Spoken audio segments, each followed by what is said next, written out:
మల్లికార్జున స్వామి దేవస్థానం బీరంగూడ గుట్ట ప్రాంగణంలో ఈరోజు మన సద్గురు మహాదేవ్ స్వామీజీ గారు మన ఈ యొక్క శివాలయం టెంపుల్కు రావడం, మేము వారిని ఆశీర్వాదం తీసుకొని స్వామివారి దర్శనం చేయడం మాకెన్నో జన్మల సకృతంగా మేము భావిస్తున్నాము. ఇలాంటి మా ఈ గురువు గారు మా ఆశ్రమంలో రేపు జరగబోయే ఈ యొక్క హిందూ ధర్మ సనాతన ధర్మం గురించి రేపు 22వ తారీఖు ఆదివారం రోజున వేద పండితులు, పీఠాధిపతులు, పూజారులు, అర్చకులు వేల మందితోటి ఈ కార్యక్రమము మన ఈ యొక్క బ్రహ్మరాంబ మల్లికార్జున స్వామి దేవస్థానంలో చేయడం మాకెంతో సంతోషంగా ఉంది. ఇక్కడ ప్రజలు కూడా ఎంతో పుణ్యం చేసుకున్న వారుగా మేము భావిస్తున్నాము.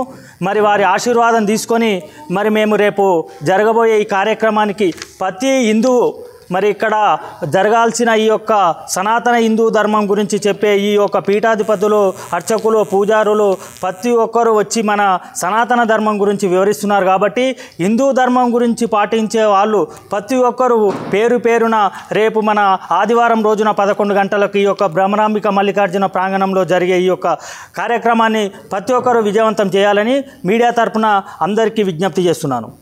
ఈ విధంగా మన మీడియా మిత్రులు అడిగిన ప్రశ్నకు స్వామీజీ తెలంగాణ మొత్తంలో ఇక్కడనే ఈ దేవాలయం దగ్గర ఏర్పాటు చేయడానికి ముఖ్య కారణం ఏంటంటే యావత్ ప్రపంచానికి పురాతనమైనటువంటి యోగా జ్ఞానాన్ని అందించినటువంటి తపో సాధన చేసినటువంటి పతంజలి మహర్షి తపస్సు చేసినటువంటి మహాపుణ్యక్షేత్రం, పుణ్యభూమి ఈ బీరంగూడ మల్లికార్జున స్వామి దేవాలయం. ఇక్కడ అతి రహస్యమైనటువంటి గుహ ఉంది. అది అందరికీ అందుబాటులో లేదు.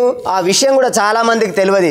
కానీ పతంజలి మహర్షి యోగా సూత్రాలు రాసింది, ఆ యోగా జ్ఞానాన్ని అందించింది ఈ పుణ్యక్షేత్రంలోనే, ఈ మల్లికార్జున స్వామి ఒడిలోనే, ఈ అతి పురాతనమైన దేవాలయంలోనే జరిగింది. కాబట్టి ఆ యోగా జ్ఞానంతో ఈరోజు అందరు ఆరోగ్యం అనేది ఉండగలుగుతున్నారు. కాబట్టి ఆ యోగా గురు ఏదైతే పతంజలి మహర్షి గారు ఇక్కడనే ప్రారంభించారో ఈ భారతదేశం లోపల కానీ యావత్ ప్రపంచానికి కానీ సనాతన ధర్మ జాగృతి, సనాతన జ్ఞానం అనేది మళ్ళీ ఇక్కడి నుంచే ప్రారంభం కావాలని ఈ క్షేత్రంలో ఏర్పాటు చేయడం జరిగింది.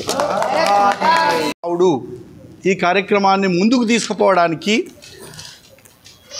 ఆ భగవంతుడు ప్రేరణ కలిగించి ఈ కార్యక్రమాన్ని ముందుకు తీసుకొని పోతారు. ప్రస్తుత పరిస్థితులలో అనేక రకాల సమస్యలతో భయానికి గురి అవుతూ ఉన్నారు. ఇటువంటి వేళలో ఎలాంటి అసౌకర్యానికి గురి కాకుండా మానసిక ధైర్యంగా మనోల్లాసానికి గురి అవుతూ ముందుకు వెళ్ళాలంటే జాగృతి అవసరం.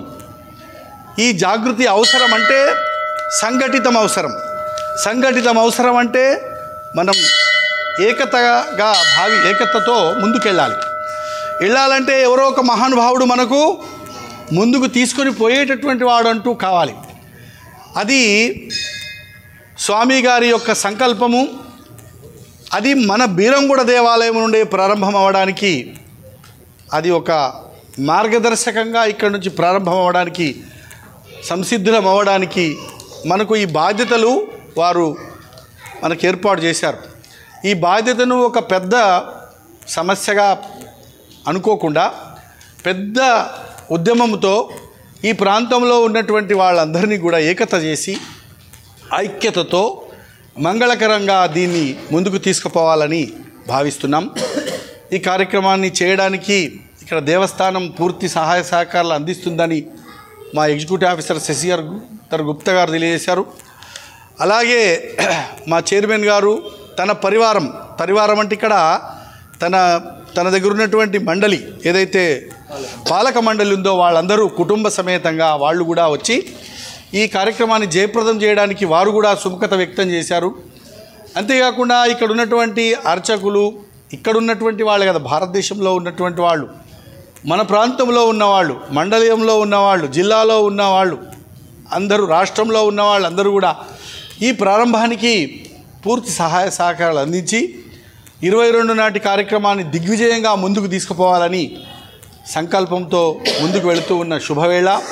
మా వంతు సహకారాన్ని మీకు అందిస్తామని ఇది వైభవంగా జరగాలని మేమందరం కోరుకుంటూ మిమ్మల్ని పూర్తి సహకారాలు అందించడానికి మా వంతు సహకారాలు అందిస్తామని తెలియజేస్తూ ఉన్నాం.